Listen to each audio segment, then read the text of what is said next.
Pushpa Kannada cooking ಚಾನಲ್ಗೆ ಸ್ವಾಗತ.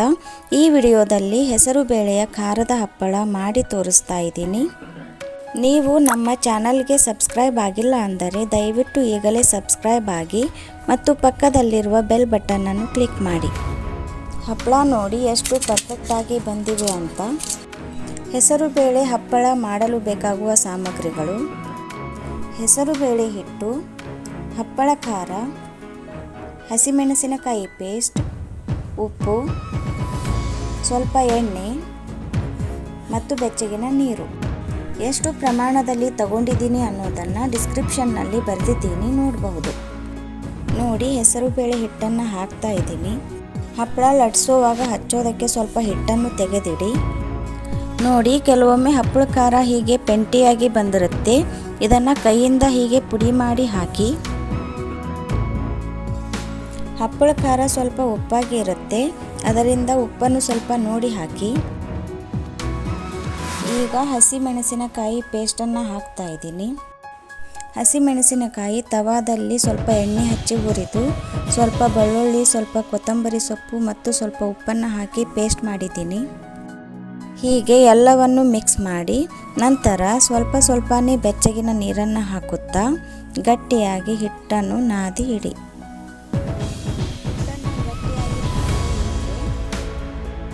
ಹಿಟ್ಟನ್ನು ಗಟ್ಟಿಯಾಗಿ ನಾದದೇ ಇದ್ದರೆ ಹಪ್ಪಳ ಲಟ್ಸೋದಕ್ಕೆ ಸರಿಯಾಗಿ ಬರೋದಿಲ್ಲ. ಗಟ್ಟಿಯಾಗಿ ನಾದಿದ ನಂತರ ಕನಿಷ್ಠ 30 ನಿಮಿಷ ಮುಚ್ಚಿ ಇಡಿ. 30 ನಿಮಿಷಗಳ ನಂತರ ಕಂಪಲ್ಸರಿಯಾಗಿ ಹೀಗೆ ಕನಿಷ್ಠ 15ರಿಂದ 20 ನಿಮಿಷ ಹಿಟ್ಟನ್ನು ಕುಟ್ಟಬೇಕು. ಇದರಿಂದ ಹಿಟ್ಟು ಇನ್ನಷ್ಟು ಜಿಗಿಯಾಗಿ ಬರುತ್ತೆ ಮತ್ತು ಹಪ್ಪಳ ಲಟ್ಟಿಸಿ ಒಣಗಿಸಿದಾಗ ಬಟ್ಟಲು ಆಗೋದಿಲ್ಲ, ಮುರಿಯೋದು ಮಧ್ಯದಲ್ಲಿ ಸೀಳೋದು ಆಗೋದಿಲ್ಲ. ಹಿಟ್ಟು ಹೀಗೆ ಕಲ್ಲಿಗೆ ಅಂಟಿದರೆ ಕೈಗೆ ಸ್ವಲ್ಪ ಎಣ್ಣೆ ಹಚ್ಕೊಂಡು ಹೀಗೆ ತೆಗೆಯಿರಿ.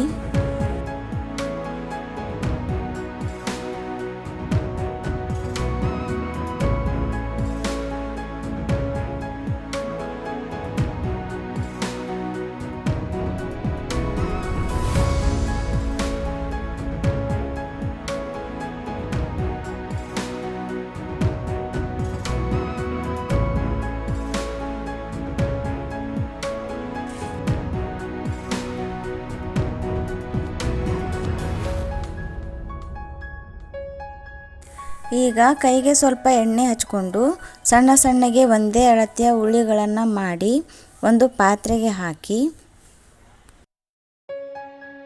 ಪ್ರತಿಯೊಂದು ಉಳ್ಳಿ ಲಟ್ಸೋದಕ್ಕೆ ತಗೊಂಡಾಗ ಹೀಗೇನೆ ಒಂದು ಪ್ಲೇಟ್ನಿಂದ ಮುಚ್ಚಿ ಇಡಿ. ನೀವು ಹಪ್ಪಳ ಲಟ್ಸೋದಕ್ಕೆ ಸ್ಟಾರ್ಟ್ ಮಾಡಿದ್ರಿ ಅಂತಂದರೆ 30ರಿಂದ 35 ನಿಮಿಷದಲ್ಲಿ ಒಬ್ಬರೇ 70ರಿಂದ 80ರಷ್ಟು ಹಪ್ಪಳಗಳನ್ನು ಆರಾಮಾಗಿ ಲಟ್ಟಿಸಬಹುದು. ಹೀಗೆ ಒಣ ಹಿಟ್ಟನ್ನು ಹಚ್ಚಿ ತೆಳ್ಳಗೆ ಲಟ್ಟಿಸಿ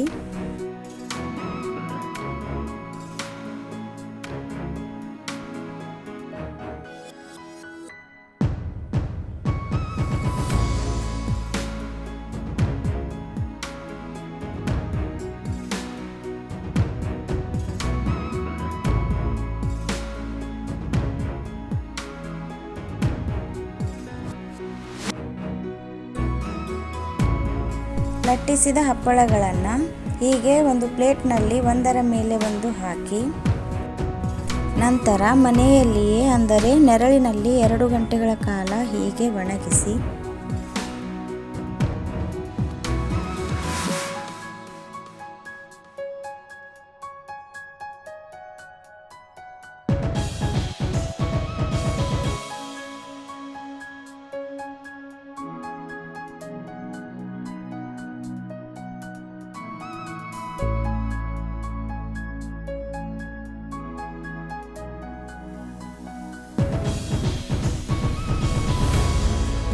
ಕನಿಷ್ಠ 2 ಗಂಟೆಗಳ ಕಾಲ ಒಣಗಿಸಿದ ನಂತರ ಎಲ್ಲ ಹಪ್ಪಳಗಳನ್ನು ಹೀಗೆ ಹೊರಳಿಸಿ ಹಾಕಿ ಕನಿಷ್ಠ 15 ನಿಮಿಷ ಒಣಗಿಸಿ ಹೀಗೆ ಒಂದರ ಮೇಲೊಂದು ಇಡಿ.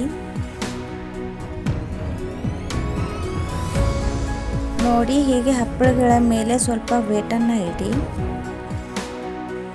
ಮರುದಿನ ಬಿಸಿಲಿನಲ್ಲಿ ಕನಿಷ್ಠ 1 ಗಂಟೆಯಾದರೂ 2 ಬದಿ ಒಣಗಿಸಿ. ನಿಮಗೆ ಸಮಯ ಇತ್ತು ಅಂತಂದರೆ ಇನ್ನೂ 1 ಗಂಟೆಗಳ ಕಾಲ ಒಣಗಿಸಬಹುದು. ಈ ಹಪ್ಪಳ ತಿನ್ನೋದಕ್ಕೆ ಸ್ಪೈಸಿಯಾಗಿ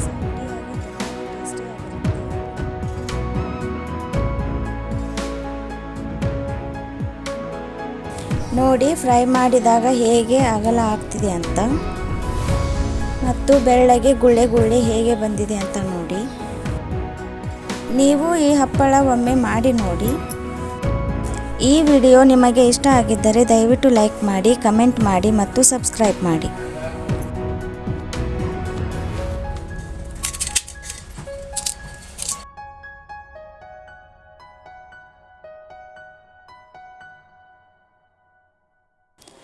ಧನ್ಯವಾದಗಳು.